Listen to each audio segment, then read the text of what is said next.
without crying. Now I want to understand. Doctor, All right. Hi, it's Stan Frager here. And on behalf of the Kentucky Psychological Association, we're glad to have you with us. Although we also have the president of our KAMFT. President-elect, Kentucky Marriage and Family Therapies. KAMFT. Kentucky Association of Marriage and Family Therapists. There you go. There you go. On KPA night. Go figure. Yeah, how'd that happen? Yeah, exactly. Imposter. Exactly.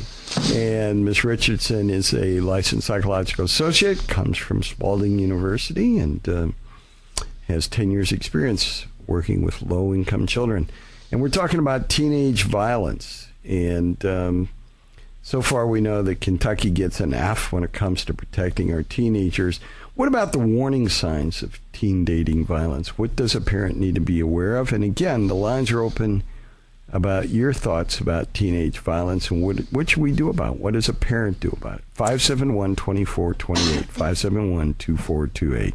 Well, I think one of the things that parents need to look for is really any changes in their child that might be out of the norm for them, especially if it comes after a new relationship or after a relationship starts to get really serious. Any changes in their appetite and their school performance and their sleep. And, I tell a lot of my parents, just trust your gut. If you've got a feeling about your son or daughter's dating partner, go with that and ask some questions.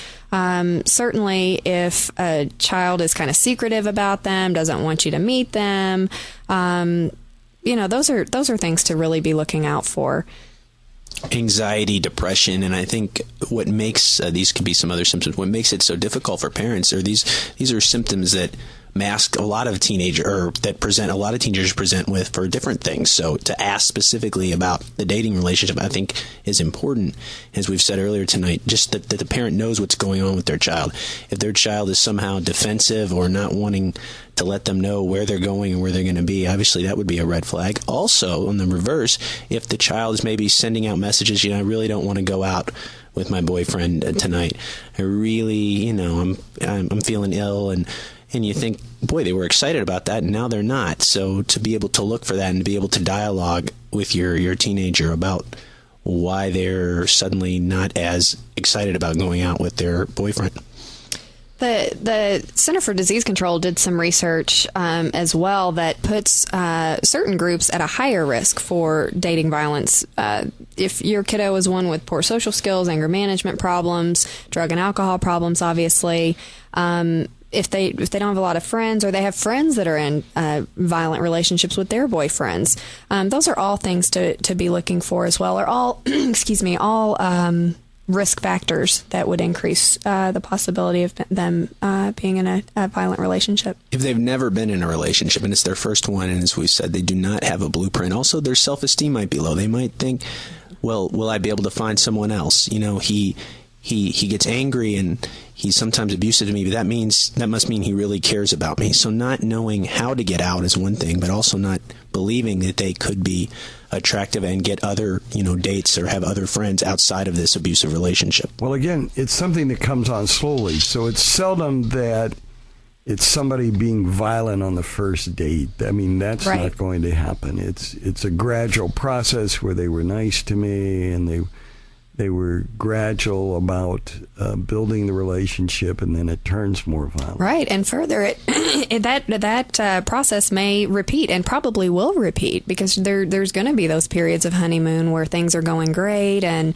of course, in the beginning it's new and fresh, and then if some violence happens, it may change a little bit, but then the likelihood that it goes back to good is pretty good before it cycles through again. Well, we talk about the honeymoon effect, and that's typical in that circle of violence where the person is terrible and hurtful, and happens same in adult relationships. Yes. And then, oh, I'm sorry, I didn't mean to do that. I'll never do it again. Never do it again. Everything's nice. And, of course, then it just repeats itself. Right.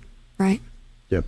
What kind of resources are there for the teenager and their parent? What do they look for? Where can they get help? Well, I think Dr. Karam said something earlier that's really smart. The first thing that someone should do, especially if it's a teenager that's having trouble, is if they don't feel like they can go to their parent, certainly any adult that they can trust, a coach, a teacher, a dance instructor, whoever it might be. Believe it or not, scout leader. I was being a scout there minister. You go. And I want to talk about that. We have Child Protective Services program in scouting. I'll tell you about it when we get back. All right. Stay right there. We'll be right back.